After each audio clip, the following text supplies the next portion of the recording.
TSI-Stroke example comparing to overnight biomedical trajectories, number 1628, the 6th of May 2026. Gerald C. EclaireMD Foundation. Category, Stroke Risk. Special note, this research journal is based on my personal research using data from my own body and is provided for educational purposes only. It does not constitute medical advice and should not be interpreted as guidance from medical professionals. Introduction. Over the past 17 years, my medical research has gradually evolved from simple glucose monitoring into a much more severe complications and broader systems-based understanding of how the human biomedical system behaves under stress, recovery, instability, and long-term deterioration. My mathematics, physics, and engineering background taught me many decades ago that complex systems cannot be understood through isolated snapshots alone, which in engineering are called linear static conditions. The most important information instead comes from trajectory-based, movie-like behavior involving variable interactions, amplification effects, oscillation patterns, and long-term structural stability, which in engineering are classified as nonlinear dynamic conditions with time-dependent viscosity behavior. This morning's data of glucose, blood pressure, and stroke risk TSI-Stroke proxy provided another clear real-life example of these fundamental principles. At first glance, these data may simply appear to be good glucose numbers or acceptable blood pressure readings. However, from my viewpoint, the more important observation is my stroke risk assessment based on the overnight geometry and biophysical stability of my biomedical trajectory. What I now pay attention to most is no longer only a single glucose reading or one isolated blood pressure value.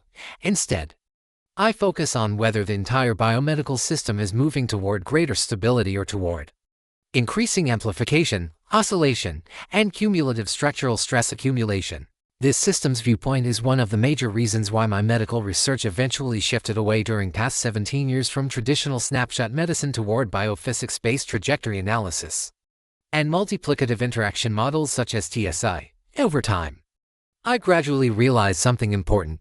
The biomedical system behaves much more like a dynamic nonlinear engineering system than a static collection of isolated laboratory values, as commonly shown in traditional clinical practice. What matters is not only the magnitude of each variable, but also how variables interact, reinforce, stabilize, shift moving direction, suppress, or amplify one another over time.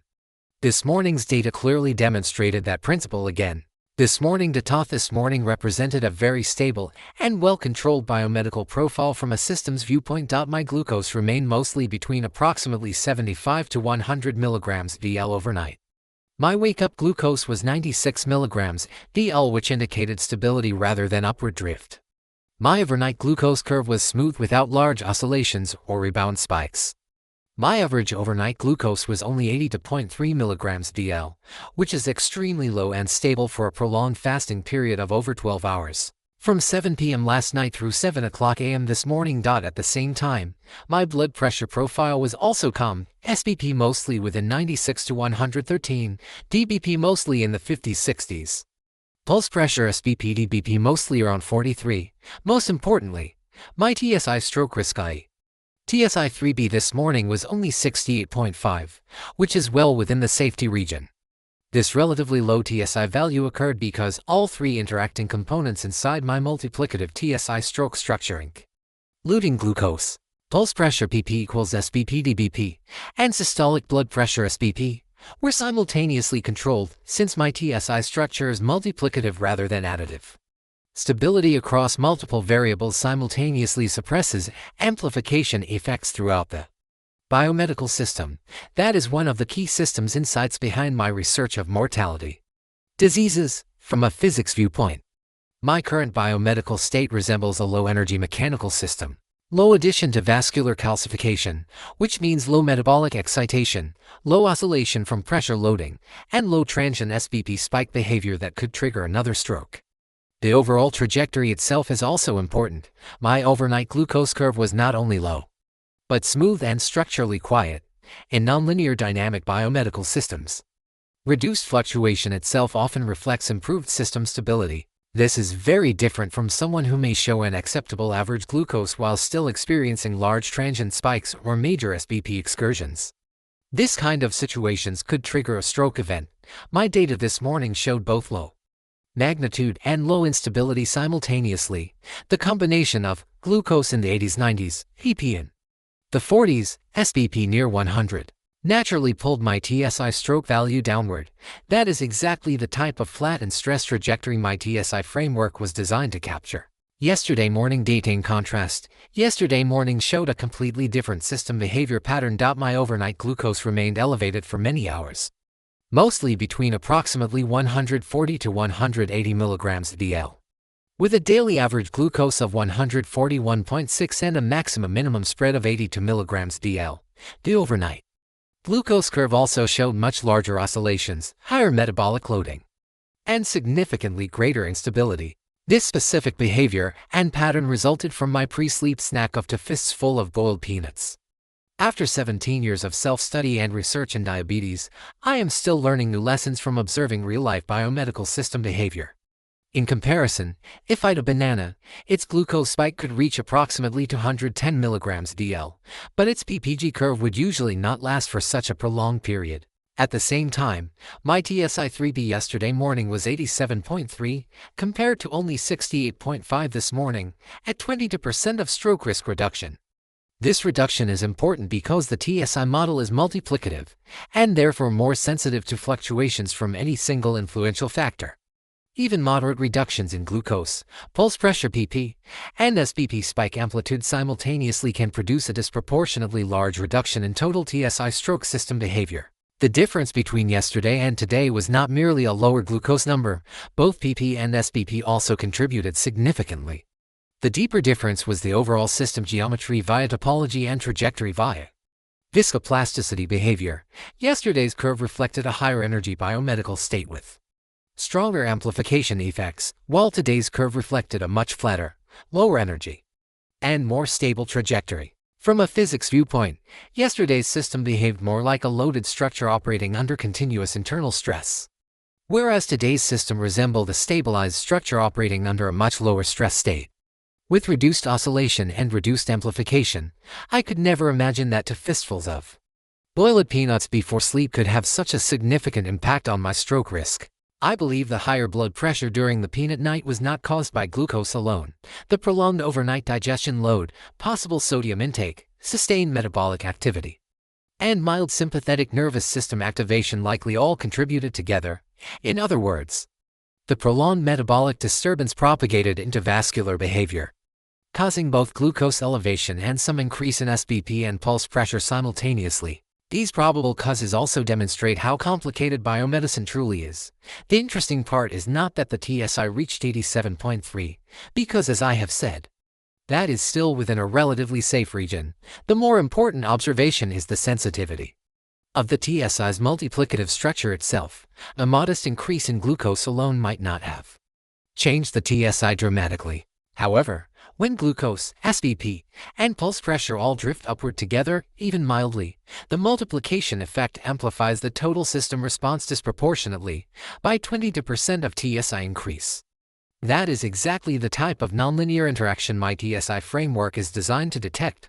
From a systems viewpoint, the overnight peanut event became a small real-life experiment showing how coupled variables can collectively alter overall stroke risk trajectory much more than isolated variables alone. Today's profile represents the type of low amplitude, low instability, flat and stress trajectory that I have been trying to achieve through long-term glucose control, blood pressure stabilization, weight control, disciplined lifestyle management, and post-stroke recovery efforts. This morning TSI-3B comparison also demonstrates why I focus heavily on trajectory shape and fluctuation behavior instead of isolated glucose or BP readings alone. A single glucose value may appear acceptably one moment, but the overnight trajectory reveals the true dynamic behavior of the biomedical system, even over a short time period such as one night. Math physics dynamic viewpoint versus traditional snapshot medicine. One of the major differences between my approach and traditional medical interpretation is that I view the biomedical system as a dynamic interacting structure rather than a collection of isolated measurements. Traditional medicine often focuses heavily on thresholds, glucose above or below a cutoff, blood pressure above or below a guideline, or laboratory values compared against population averages. However, my math physical engineering systems are evaluated differently. In engineering Trajectory behavior, oscillation amplitude, transient spikes, cumulative loading, structural fatigue, amplification effects, and system stability are often more important than isolated instantaneous values. This same principle applies to the biomedical system. A person may show a normal glucose reading at one moment while still operating under severe oscillation instability across many hours or days. Similarly, average blood pressure values alone may fail to capture transient acute spikes capable of triggering vascular rupture or stroke events. My stroke event on June 21, 2025 demonstrated this viewpoint very clearly. My 36 years of type 2 diabetes had gradually weakened my brain blood vessels through both vascular calcification and aging. However, one acute hypertension spike at 175 mmHg ultimately triggered my brain blood vessel rupture, even though my averaged SB had never gone beyond 140 mmHg over the past 17 years. After my own hemorrhagic stroke on June 21, 2025, I became even more aware that transient spike behavior and amplification dynamics can sometimes be more dangerous than chronic averages themselves. That realization further reinforced my belief that biomedical trajectory analysis is critically important. Conclusion: this morning's data may appear simple on the surface, but to me they represent something much deeper.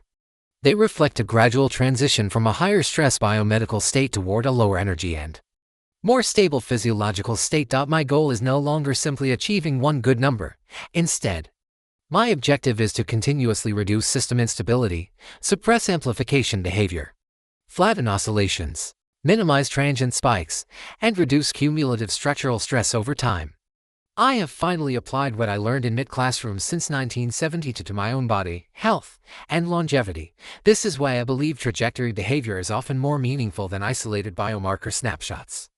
A single laboratory value or a single glucose reading cannot fully reveal whether the biomedical system is moving towards stabilization or toward future deterioration. The shape, smoothness, fluctuation pattern, and long-term direction of the trajectory often contain far more meaningful information regarding health and longevity.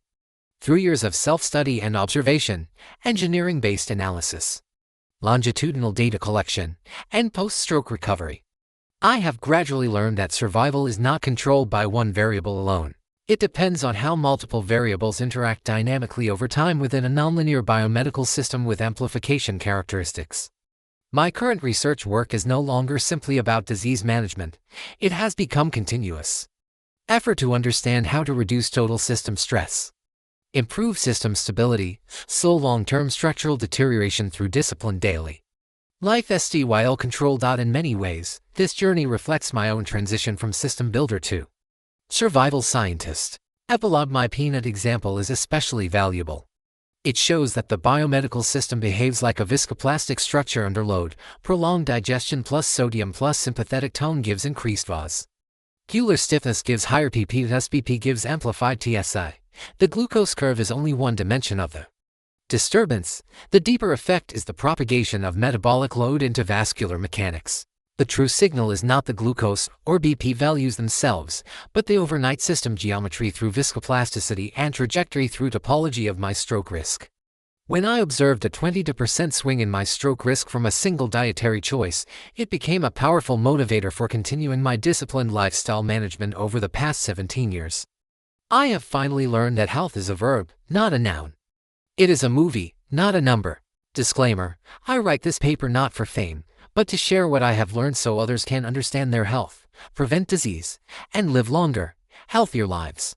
This content is provided for educational reference only and does not constitute medical advice. No doctor-patient relationship is created. You may share this summary freely, but it must not be altered, edited, or republished as your own.